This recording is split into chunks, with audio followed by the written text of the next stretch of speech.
उत्पत्ति का ग्रंथ 15वां अध्याय के पहले वचन को पढ़कर वचन का ध्यान करेंगे। इन बातों के पश्चात यहोवा का यह वचन दर्शन में अब्राहम के पास पहुंचा।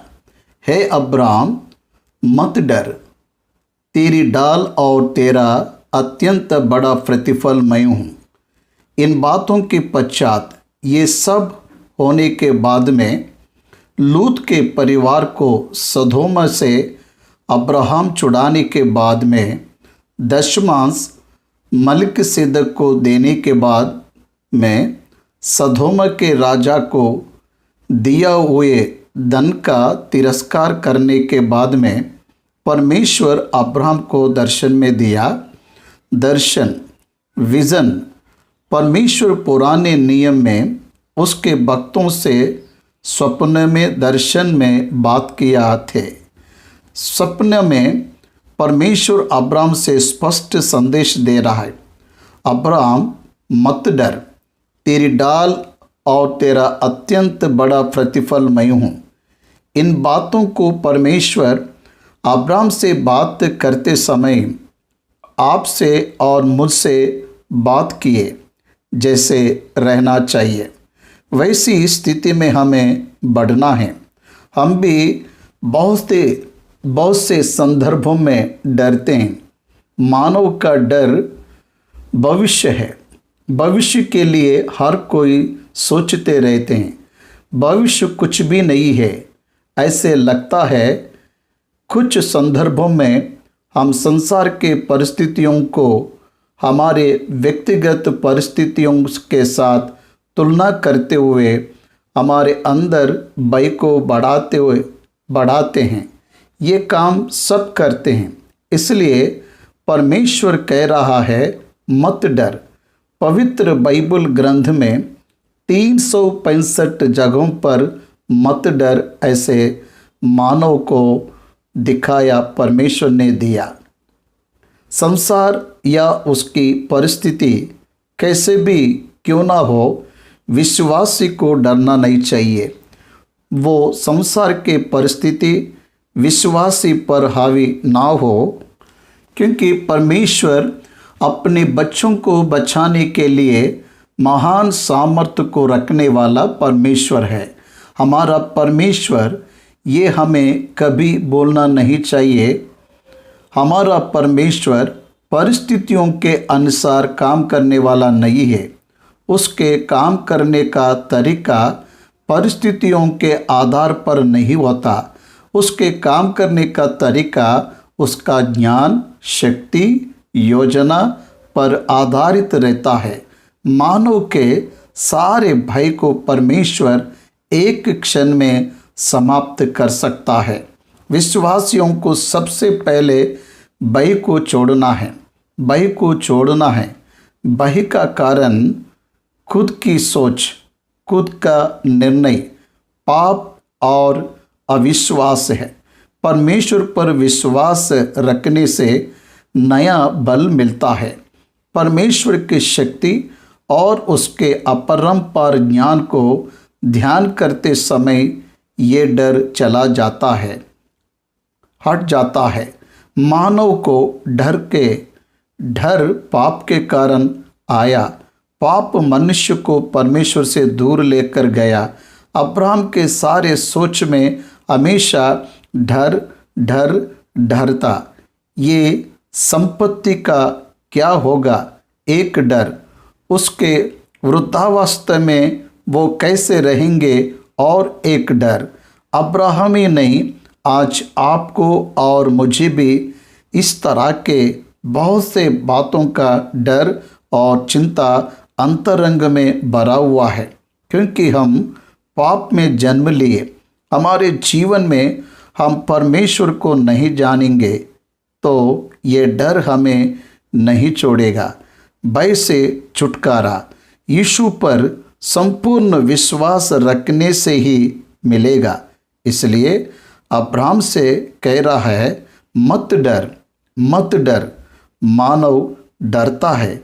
ये पाप करने के तुरंत बाद मनुष्य को ये भय ही मिला।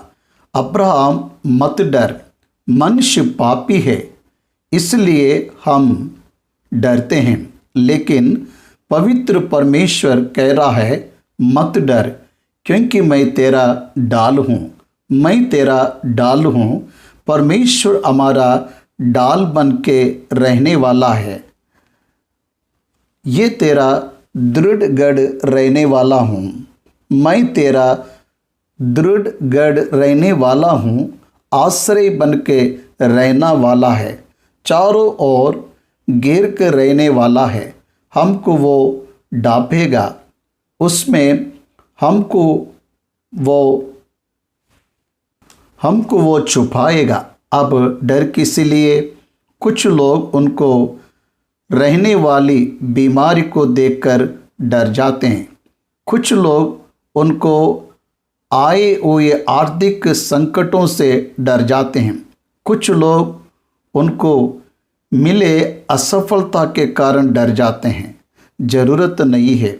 प्रभु के ऊपर विश्वास रखने वालों को डरने की जरूरत नहीं है, क्योंकि वो जिस परमेश्वर पर विश्वास रखते हैं उसकी शक्ति अपार है। मैं तेरा डाल हूँ अब्राहम, तो क्यों डर रहे हैं? मैं तेरा अत्यंत बड़ा प्रतिफल हूँ, मत डर। जब अब्राहम ने सदोम के राजा का आर्थिक धन संपत्ति को लेने से मना किया, परमेश्वर अब्राहम को आशीष देने के लिए सामने आया। प्रिय प्रभु के बच्चों, हमें कैसे निवास करना, कहाँ निवास करना, हमें हमारे जीवन को कैसे बनाना है, ये सब विषयों को ऊपर परमेश्वर की सोच है। यिर्मयाह 29:11 में बताया, तुम्हारे प्रति मेरी कल्पनाएं कुशल का है। हाँ अब्राहम, मैं तेरा डाल हूँ, तेरा अत्यंत बड़ा प्रतिफल मैं हूँ। परमेश्वर उपहार देना शुरू करने से मानव सहन नहीं कर सके उतना पालेगा। परमेश्वर के आशीष का अंत नहीं है, इसलिए परमेश्वर कह रहा है मेरा उपहार, तेरा उपहार बढ़ेगा, अत्यंत बढ़ेगा। सिर्फ बढ़ेगा नहीं, कितने लोग विश्वास करते हैं आज परमेश्वर आपके उपहार को बढ़ाएगा।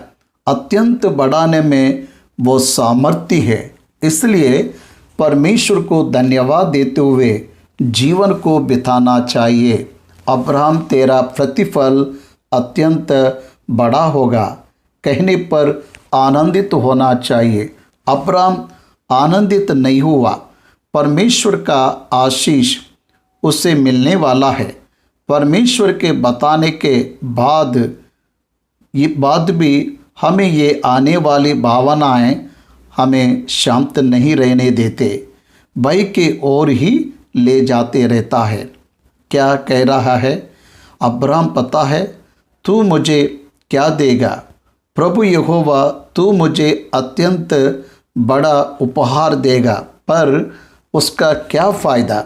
मेरे दास दमिश्कवासी और एलिएजर के अलावा किसे मिलेगी ये संपत्ति? उसने कहा।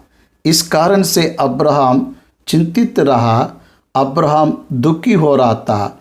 अब्राहम परमेश्वर के सामने तू जो कुछ भी दे उससे मेरा क्या लाभ होगा? मेरे बच्चे नहीं है, उस धन संपत्ति का कोई और ही लाभ उठाने से मेरा क्या लाभ होगा? मनुष्य उसके धन संपत्ति को उसके बच्चे अनुभव करे ऐसा आशा रखते हैं। परमेश्वर से मिलने वाला उपहार उसके आगे की पीढ़ी को जाना चाहिए, ऐसी आशा को रखते हैं। कितने भी बड़ा वक्त क्यों ना हो, उसी तरह अब्राहम ने भी चाहा मेरे घर के धन संपत्ति का कर्ता दमिश्कवासी एलिएजर ही होगा। देख, तूने मुझे संतान नहीं दिया, इसलिए मेरे धन संपत्ति का वारिस दमिश्कवासी एलिएजर होगा, ऐसा बताया। परमेश्वर से ही कह रहा है, तूने मुझे संतान नहीं दिया। परमेश्वर साराई को बंद किया है, खोला नहीं अब तक। परमेश्वर उसके गर्भ को खोलने के लिए एक विशेष समय को परमेश्वर निर्धारित किया। वो समय परिपूर्ण होने तक परमेश्वर भी इंतजार करते रहता है। इसलिए अब्राहम की पत्नी सारै के गर्भ के विषय में परमेश्वर को जो क्लैरिटी है वो अब्राहम को नहीं है। इसलिए रो रहा है, इसलिए कह रहा है, तू मेरा डाल है तो क्या, तू मुझे सब कुछ दे तो भी क्या होगा, मेरे उपहार को बड़ा करने से क्या मुझे संतान नहीं है ना। मेरे दास लोग अनुभव करेंगे, मेरे बच्चे और वारिस अनुभव नहीं कर पाएंगे, वही उसकी चिंता है। परमेश्वर उसका जवाब भी दिया, यह तेरा वारिस ना होगा, तेरा जो निज पुत्र होगा वही तेरा वारिस होगा। सोचिए, तेरा निज पुत्र, तब तक इस्माइल का भी जन्म नहीं हुआ, फिर भी इस्माइल के जन्म ना लेने पर भी उसके पहले के समय में परमेश्वर यहोवा कह रहा है, तेरा वारिस दमिश्कवासी एलियाजर नहीं है, तेरा निज पुत्र है। इसलिए अब्राहम की आशा यह है, उसका निज पुत्र वचन के अनुसार जन्म लिया हुआ पुत्र उसी तरह परमेश्वर की योजना से जन्म लेने वाला, परमेश्वर के अद्भुत योजनाओं को पूरा करने के लिए जन्म लेने वाला होगा। इसलिए अब्राहम बहुत आनंदित हुआ, तेरा वारिस ये नहीं है कहने पर अब्राहम आनंदित हुआ, तो बाहर आ। और उसने उसको बाहर ले जाके कहा, आकाश की ओर दृष्टि करके तारागण को गिन, क्या तू उनको गिन सकता है।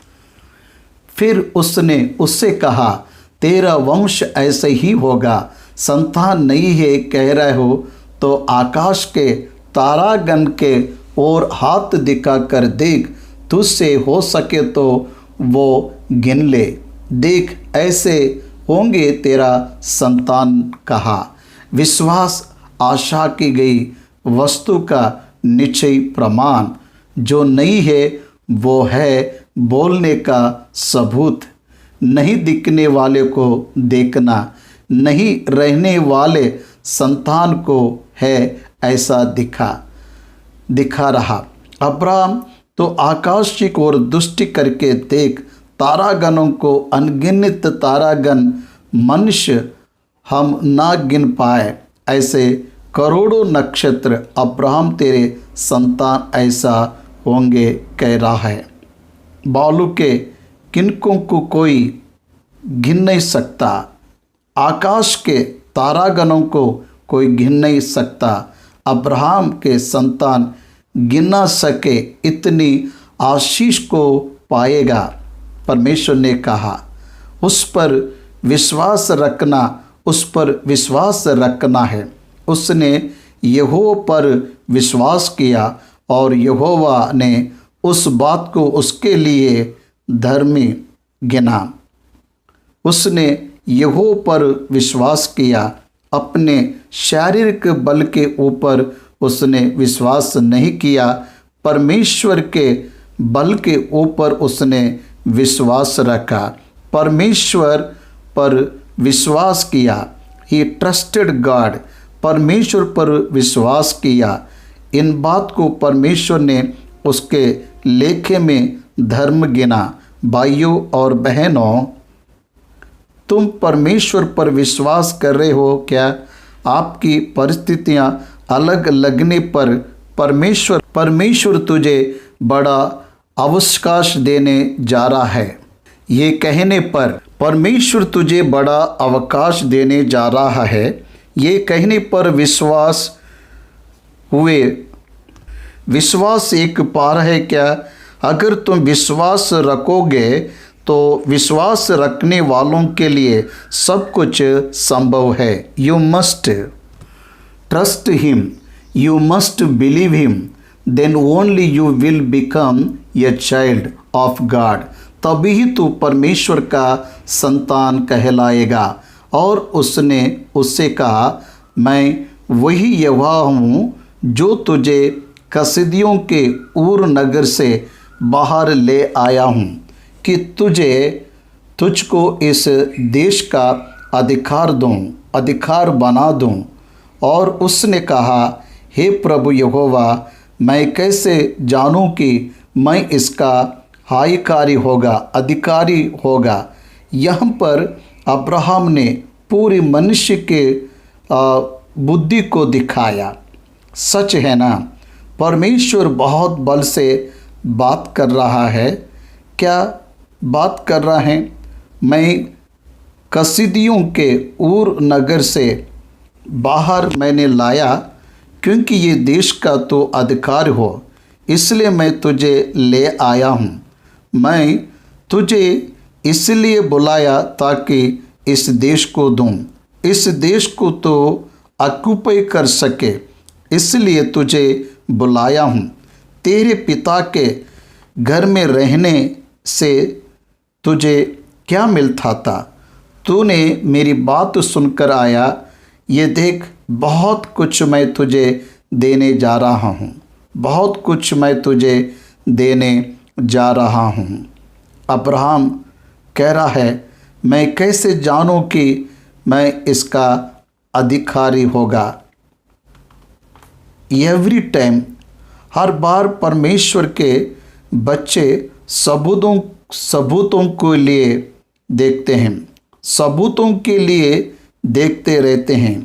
गिदोन सबूतों के लिए देखा, परमेश्वर से मूसा सबूतों के लिए देखते रहा।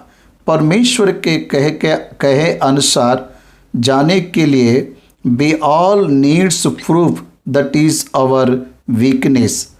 वो हमारी कमजोरी है। हमें विश्वास करने के लिए आधार चाहिए, ऐसा सोचते। लेकिन परमेश्वर सच्चे विश्वास को कैसा पहचानता है? सबूत ना होने पर भी जो विश्वास रखता, उन्हें परमेश्वर विशेष रूप से पहचानता है।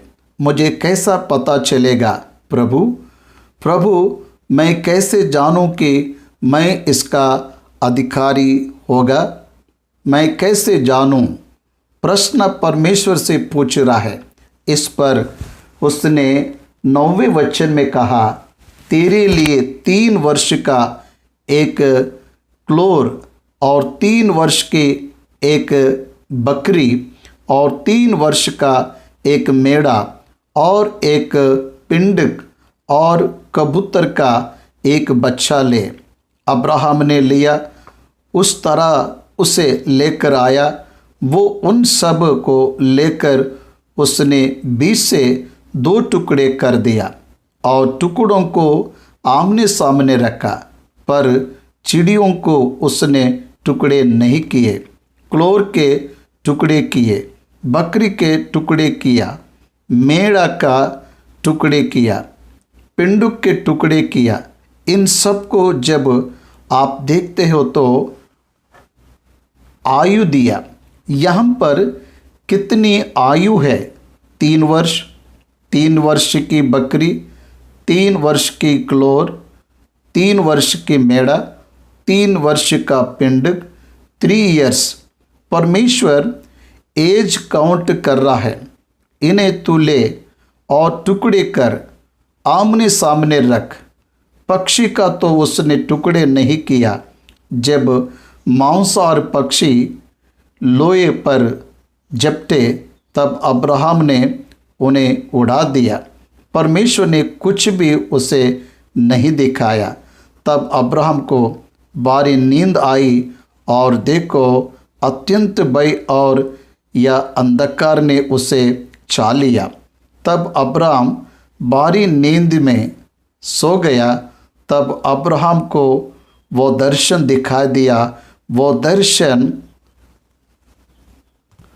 महा अंधकार में उसने जो टुकड़े करके आमने सामने रखा, उनके मध्य में आग चलते जाते हुए वहाँ अब्राहम को सपने में दिखाई दे रहा है। वो लोभों के ऊपर मांसाहार पक्षी झपटे तब उन्हें उड़ा दिया। शाम को अब्राहम को बाहर गहरी नींद आई और देखो अत्यंत भय और महा अंधकार ने उसे छा लिया। तब यहोवा ने अब्राहम से कहा, यह निश्चय जान कि तेरे वंश पराए देश में परदेशी होकर रहेंगे और उस देश के लोगों के दास हो जाएंगे और वे उनको 400 वर्ष तक दुख देंगे। फिर जिस देश के वे दास होंगे उसको मैं दंड दूंगा और उसके पश्चात वे बड़ा धन वहाँ से लेकर निकल आएंगे। परमेश्वर अब्राहम से संतान नहीं रहने पर भी उसके संतान के बारे में उसे बात कर रहा है। उसके संतान में से उसे इसहाक, याकूब, लेवी, कहात, अमराम, मूसा, देखिए 7 लोगों के बारे में बात कर रहे हैं। 7th जनरेशन अब्राहम के मरने के बाद 4th जनरेशन अब्राहम को जब प्रतिज्ञा मिला तब 7वां जनरेशन मिस्र देश में 400 साल दासत्व में रहने के लिए जा रहे हैं। यहाँ पर एक सुसमाचार है, वो वही नहीं रह जाएंगे, वे वापस आ जाएंगे कनान की भूमि में, फिर वापस आ जाएंगे। जब वो वापस आएंगे तो अत्यधिक धनवान होकर आएंगे। कैसे आएंगे? अत्यधिक धनवान होकर आएंगे। 400 साल दुख झेलने के बाद जो उन्हें कष्ट दिए उनका परमेश्वर न्याय करने के बाद गॉड्स जजमेंट अब्राहम के स्थान पर उठकर विपरीत बात करने वालों को परमेश्वर दंड देने के बाद वो अत्यंत धनवान होकर वापस आएंगे। हमको निर्गमन के ग्रंथ में ये नज़ारा देखने को मिलेगा। मूसा के अधिकार में परमेश्वर उन्हें बाहर ले आते समय फिरौन का बड़ा बेटा ज्येष्ठ पुत्र मरने के बाद फिरौन अब उन्हें जा बोलता है। जा बोलने के बाद परमेश्वर ने कहा, ये मिस्र के लोगों से कीमती सब चीज़ें मांग लो, उस तरह तुम उसको लूटे हुए लोग होंगे, क्योंकि मिस्र लोग 400 साल इस्राएल के मेहनत के फल को लूटा। अब परमेश्वर कह रहा है, मिस्र के लोगों से बात करो, उनके कीमती वस्तुएं सोना और चांदी मांग कर ले लो, हम आराधना करके आएंगे तब वापस कर देंगे। हमारे परमेश्वर को आराधना में दिखाने के लिए तुम्हारा सोना, तुम्हारा चांदी, कीमती वस्तुओं को आप जब ले लोगे तो वो सब तुम्हारा होगा। समझ में आ रहा है क्या? अब्राहम को सोचना चाहिए कि आनंदित होना चाहिए। 400 साल दुख मिलेंगे, इसलिए चिंतित होना चाहिए कि परमेश्वर उन्हें स्मरण करेगा, वो अत्यंत धनवान होंगे, इसलिए आनंदित होना चाहिए। It dependence upon Abraham, Abraham के ऊपर निर्भर है। अभी हमारे जीवन में भी ऐसे ही हमारी परिस्थिति नेगेटिव दिखाई देते, हमारे परिस्थिति विपरीत दिखाई देते, लेकिन उसमें से ही परमेश्वर पॉजिटिव रिजल्ट्स लेकर आता है। याकूब ने सोचा यूसुफ मर गया, शिमोन भी नहीं आया, अब बिन्यामीन को ले जा रहे हैं, मैं संतान ना हुए जैसा हो जाऊंगा, ऐसा डर रहा था। सब मेरे प्रतिकूल हो, लेकिन प्रतिकूल परिस्थिति को परमेश्वर अनुकूल परिस्थिति में करेगा। मिस्र देश में जाने के लिए डरने वाला याकूब मिस्र में मरने तक परमेश्वर उसके साथ रहा। गोशेन में उसकी अभिवृद्धि हुई। 70 लोगों के साथ वाला 4th जनरेशन में 20 लाख ये आ गए। सोचिए, मनुष्य वो जैसा सोचा वैसा होता सोच रहे। परमेश्वर जो करना चाहता है वो करता है। ये बात हमेशा हमें जानना है। मैं उन लोगों का न्याय करूँगा, बाद में वे अत्यंत धनवान हो गए, लेकिन तेरे शुभ समाचार है, तेरे लिए ये शुभ समाचार है।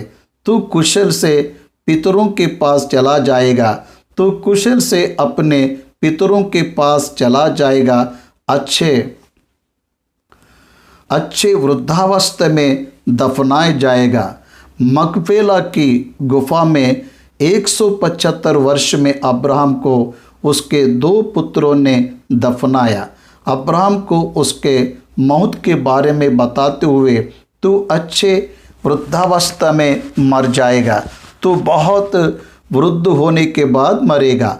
आप अगर ध्यान दिए होंगे तो इस इंसिडेंट के टाइम पे अब्राहम की आयु 75 से 86 था। 75 वर्ष में वो उस देश में आया, वहाँ से मिस्र गया, मिस्र से वापस आया। वापस आने के बाद फिर इस्राएल को जन्म देने के मध्य अवस्था में यह दर्शन आया। मतलब और लगभग 100 साल जीने वाला था अब्राहम। अच्छे वृद्धावस्था में तो दफनाया जाएगा, तो अभी नहीं मरेगा, तो अपने भविष्य के बारे में चिंता मत कर, तुझे और 100 वर्ष के आयु मैं दूंगा। अच्छे वृद्धावस्था में आएगा तो सुरक्षित आंखें बंद करेगा, तो अपने पितरों के पास जाएगा। अमोरियों का आक्रमण अभी तक समाप्त नहीं हुआ, तेरे वंश वाले फिर यहाँ आएंगे।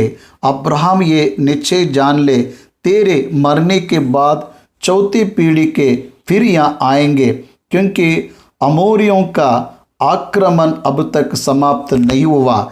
इस तरह परमेश्वर अपने न्याय को कैलकुलेट कर रहे हैं, ऐसा हमें दिखाई दे रहा है। 4थी पीढ़ी के लोग वापस आएंगे। ये प्रतीति से परमेश्वर उसे देने वाला बातों का समझ। शाम होकर अंधियारा छा गया, उस टुकड़े के बीच में से आग चलेगा। उन दिनों में यहोवा मिस्र से लेकर बड़ी नदी कहलाने वाली फसत नदी इफ्रटीस नदी तक ये देश के सरहद तेरे पूरे होंगे। वहाँ निवास करने वाले 10 जाति के लोगों को तेरे संतान को दिया जाएगा। यहोशू के समय इन सारी जाति को भगाकर वो भूभाग को वश में कर लेगा। इवुसी, एमोरी, निर्गर्सी, हिवी, अका, सेना, हरवदी, सगरी, हमाती, ये 10 प्रकार के जाति वालों को परमेश्वर भगाकर उस देश को उन्हें देने का वाचा दे रहा है।